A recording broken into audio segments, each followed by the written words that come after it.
Hey guys, how's it going? Hope you're doing well. My name is Crown, and today I'm going to read you some very interesting stories that I hope that you're gonna love. And now, without further ado, let's go!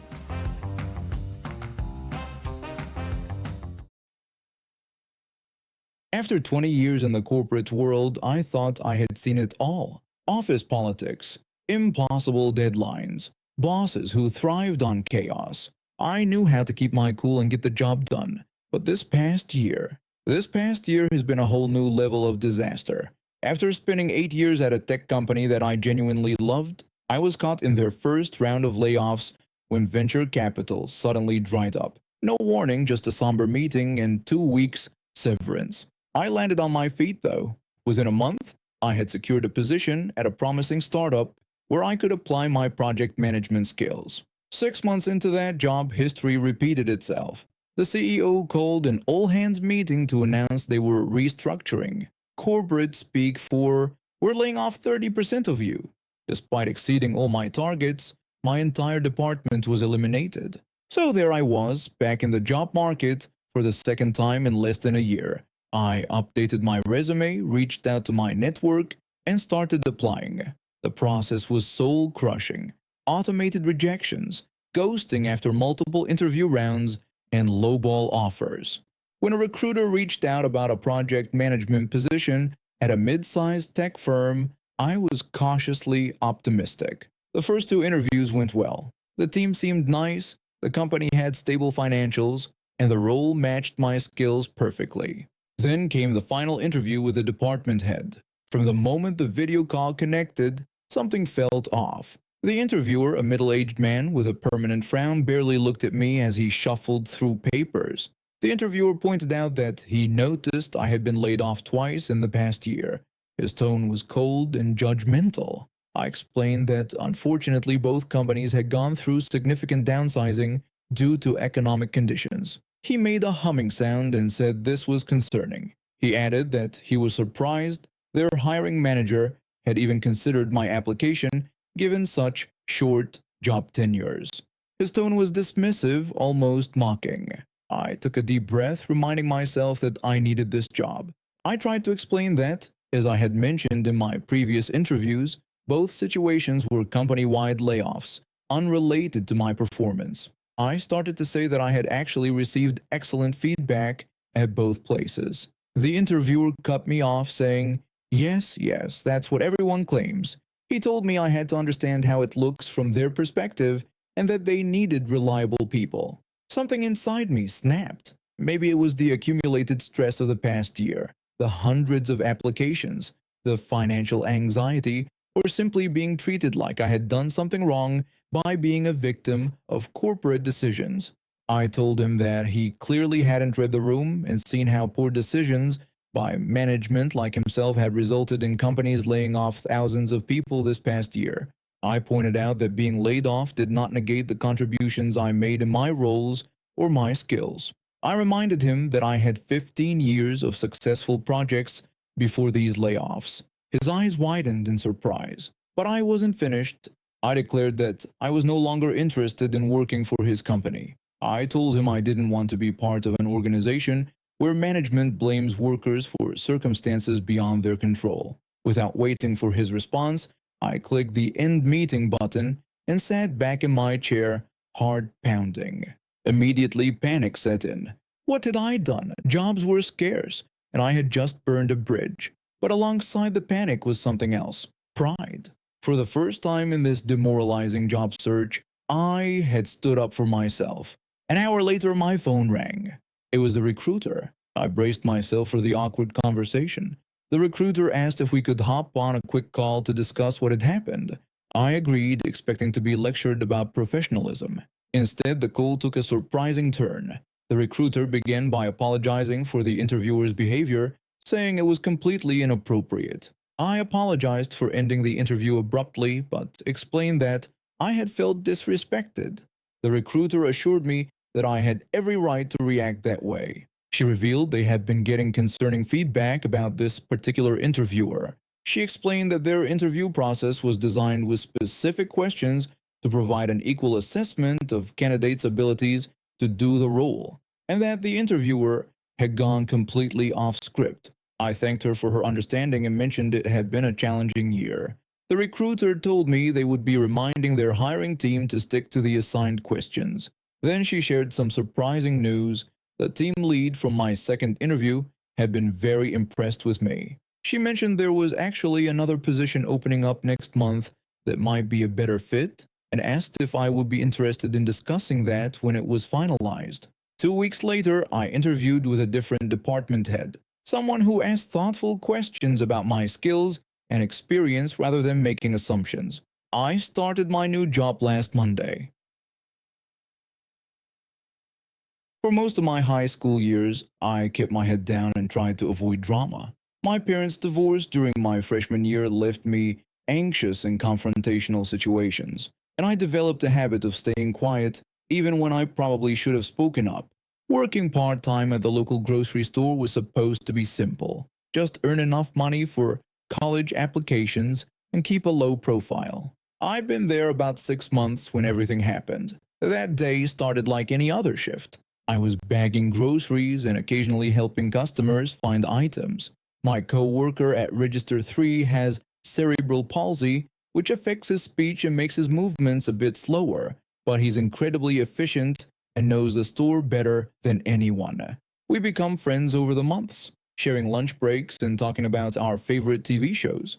It was a busy Saturday afternoon when I noticed her, some middle-aged woman.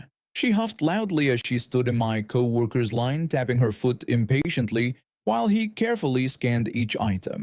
The woman in heels demanded that my co-worker hurry up, complaining that she had places to be that day. Her tone was sharp and dismissive. My co-worker kept his focus on scanning her groceries, but I could see his hands trembling slightly. He stammered that he was going as fast as he could. The woman let out an exasperated comment, questioning why the store didn't have normal people working there. She called the situation ridiculous, her voice getting louder. I felt my face getting hot. Other customers were starting to stare, looking uncomfortable, but nobody was saying anything. My co-worker's cheeks had turned bright red as he continued scanning, trying to go faster but fumbling more because of his nervousness. The woman accused my co-worker of deliberately going slow, asking if it was some kind of joke. Her voice dripped with contempt. Something inside me snapped. Maybe it was seeing my friend being humiliated, or maybe it was all those times I'd stayed quiet when I shouldn't have. Before I could think better of it, I stepped forward. I told her that my co-worker was doing his job well, and there was no need for her rudeness. My voice came out stronger than I expected. She turned to me with such shock on her face, you'd think I'd slapped her. She snapped back that it wasn't my business, emphasizing that as a paying customer, she expected proper service. I explained that he was giving proper service and mentioned that he has cerebral palsy and is one of the best cashiers. I called her behavior unnecessary, my confidence growing with each word. The woman was outraged at how I spoke to her. She demanded to see a manager immediately, her voice getting louder. She was causing such a scene that several customers had stopped to watch. My co-worker looked mortified, but I noticed a few people nodding in agreement with me. I pointed out that she was holding up the line by making a fuss and suggested that if she'd just let him do his job, she'd be finished already. She glared at me, then turned back to my co-worker who was still scanning her items. She made a cruel comment about being surprised that people like him were allowed to work there, calling it ridiculous. That's when I lost my cool completely. I told her what was truly ridiculous was a grown woman acting like a spoiled child. I called her an old hag, the words tumbling out before I could stop them. As soon as the words left my mouth, I regretted them. Not because they weren't true, but because her face transformed from annoyed to something truly frightening. In one swift motion, she yanked off one of her stiletto heels and lunged at me. She screamed that I was a little brat and then swung her shoe at me. The first hit caught me off guard. I felt a sharp pain as the pointed heel connected with my scalp. Before I could react, she swung again, and I felt something warm running down my face. Blood? She had actually cut my head open with her shoe. Customers were screaming now. I raised my arms to protect myself, stumbling backward. She got in another hit before I heard a thundering voice. My manager shouted for her to stop immediately. His voice boomed throughout the store, commanding attention. My manager, a tall former football player, charged forward. In one fluid motion, he shoved the woman away from me, causing her to fall backward onto the floor. He stood over her, blocking any attempt she might make to get up. He yelled for someone to call 911 immediately, his voice urgent. A customer was already on the phone, and another rushed over with paper towels to press against my bleeding head. The heel-wielding woman was screaming threats from the floor. From the floor, the woman threatened that we couldn't do this to her, asking if we knew who she was. She threatened to sue the entire store, claiming I had assaulted her with my words. Her threats were desperate and nonsensical. My manager warned her to stay down or things would get much worse for her. His voice was low and serious. Within minutes, the store was filled with police officers and emergency medical technicians. The EMTs attended to my head wound, while police officers interviewed witnesses. Every single person confirmed that the woman had attacked me unprovoked with her shoe. When they handcuffed her and read her rights, she was still screaming about lawsuits and demanding everyone's names. The officer wasn't impressed. The police officer told her that she was being arrested for assault with a weapon. He emphasized that she had attacked a minor and that this was a serious offense. I needed 6 stitches for the cuts on my head. The woman was charged with assault with a weapon and assault on a minor. She ended up with both a hefty fine and community service hours, plus a restraining order preventing her from coming to our store again. My co-worker visited me at home the next day with a thank you card signed by everyone at the store. The company gave me 2 weeks of paid leave to recover, and when I returned, customers would sometimes recognize me and thank me for standing up to the heel lady, as she became known. The first few months were actually pretty good. He seemed competent, organized, and had clear goals for our team. Our department had 5 of us reporting directly to him, and we all initially thought we'd lucked out with management for once. Then things started to change. It began with small comments during our performance reviews. Despite meeting all my targets and even exceeding some, there was always room for improvement that somehow justified keeping my salary exactly where it was. He would tell me with a smug little smile that I'd done well, but not quite well enough for that raise. He suggested that maybe next quarter, if I pushed myself a bit more, I might qualify. And I did push myself. I worked overtime, took on extra projects, and made sure everything I delivered was flawless. The next review came around, and the same thing happened. During my review, he explained that while he could see I've been working hard, he needed to see more consistency before he could recommend me for a raise or promotion. When I pointed out that I had exceeded all my targets for 2 quarters straight and asked what specifically he needed to see, he vaguely replied that it wasn't about specific metrics. He claimed it was about demonstrating my commitment to the company long term and that he needed to see that hunger. This pattern continued, and I noticed I wasn't the only one experiencing it. During lunch one day, a conversation with 2 of my co-workers revealed they were dealing with the same treatment. One co-worker asked if anyone had actually gotten a raise since our supervisor took over. I admitted that I didn't know of anyone who had, and asked if they'd also heard the demonstrating commitment line. My other co-worker confirmed they had, adding that when they pointed out their 5 years with the company, the supervisor had dismissed it by saying that time served wasn't the same as dedication shown. The more we talked, the more we realized what was happening.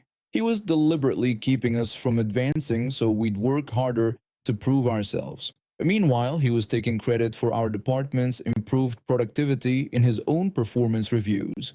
I reported his behavior to human resources twice. The first time they said they would look into it. The second time they assured me they had spoken with him, but nothing changed. If anything, he became more controlling, checking in multiple times a day and questioning every decision I made. The breaking point came when I overheard him on the phone with his boss, bragging about how he had trained his team to be more productive without costing the company any additional money in raises. That night, I updated my resume. I approached 2 of my co-workers who I knew were equally frustrated. I asked if they would be willing to write a recommendation for me since I was looking for a new job, offering to do the same for them. The first co-worker immediately agreed, mentioning they had been thinking about leaving too.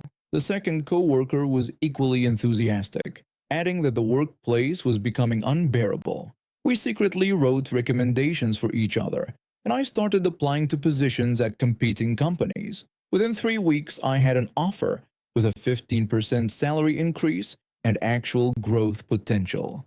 I gave my 2 weeks notice the next day. He expressed his disappointment, saying he thought I was committed to growing with the company. I simply replied that I was indeed committed to growth, and that was exactly why I was leaving. I didn't say more than that. I didn't need to. But before I left, I made sure to have coffee with each of my remaining co-workers. I didn't explicitly tell them to quit, but I did mention my new salary and the positive culture at my new company.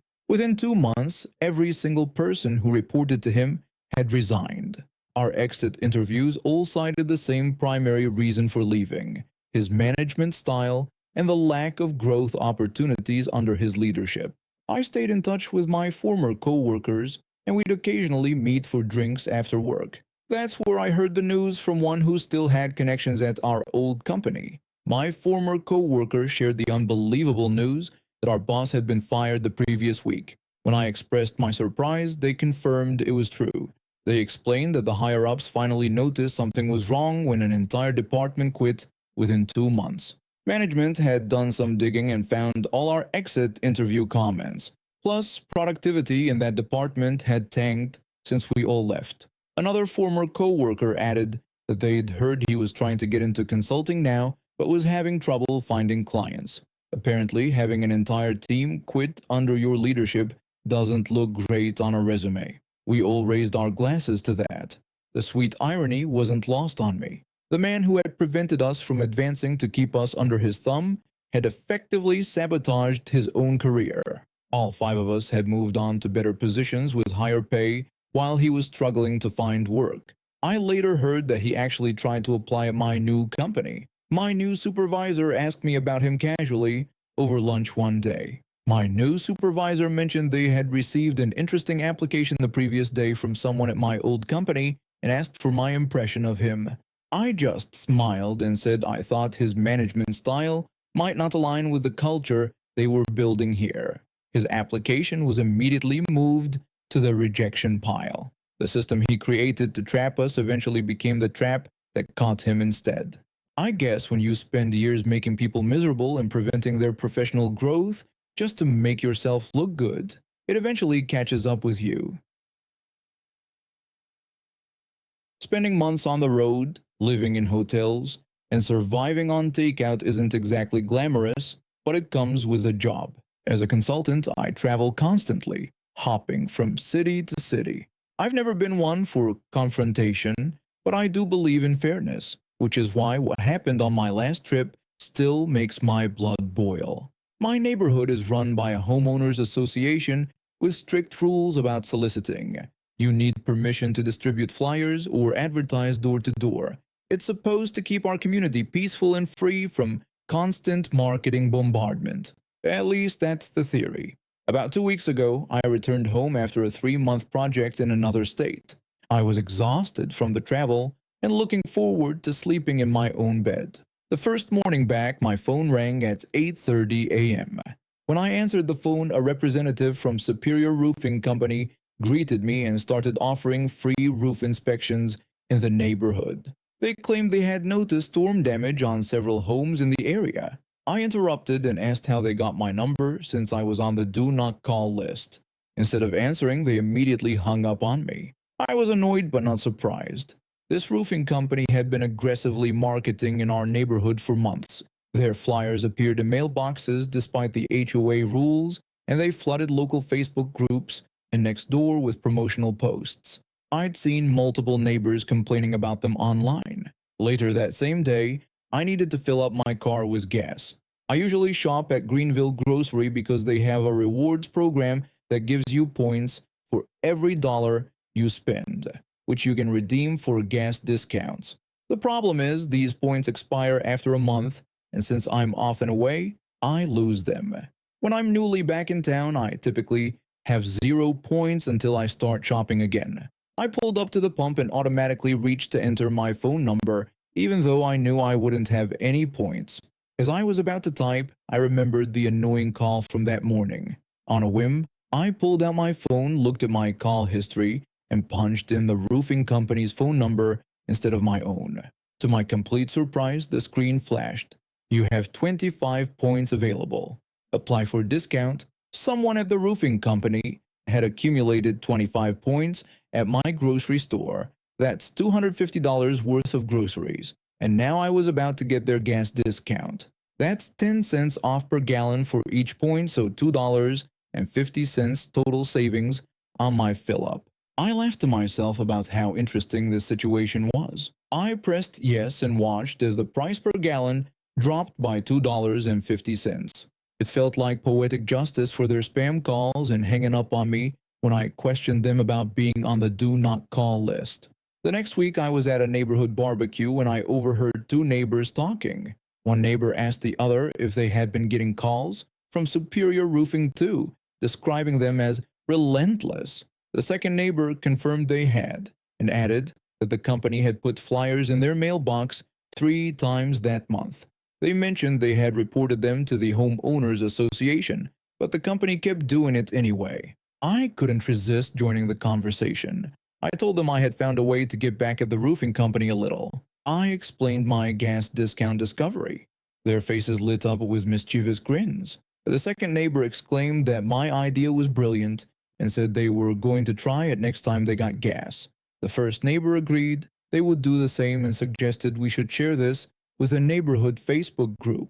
I responded that I wasn't sure about posting it publicly, but told them they could feel free to tell people they knew who were annoyed by the company. Over the next 2 weeks, word spread quietly through our neighborhood. Soon, a dozen neighbors were using the roofing company's phone number at the gas pumps. The company had no idea why their points were disappearing so quickly. Then came the really satisfying moment. Last weekend I was filling up again and decided to try the number once more. This time the screen displayed, "You have 0 points available." As I was finishing my transaction, a truck with the Superior Roofing logo pulled into the gas station. The driver got out, went to the pump, and entered a number.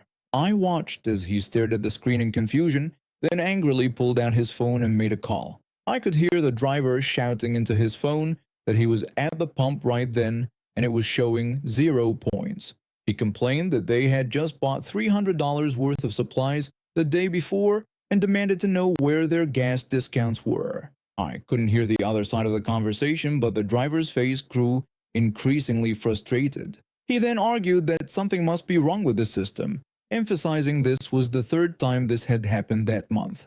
I smiled to myself as I drove away. The roofing company might never figure out what happened to their points, but at least their spam advertising was finally benefiting the very people they were harassing. And now we have reached the end of today's stories. Thank you for watching, and see you next time.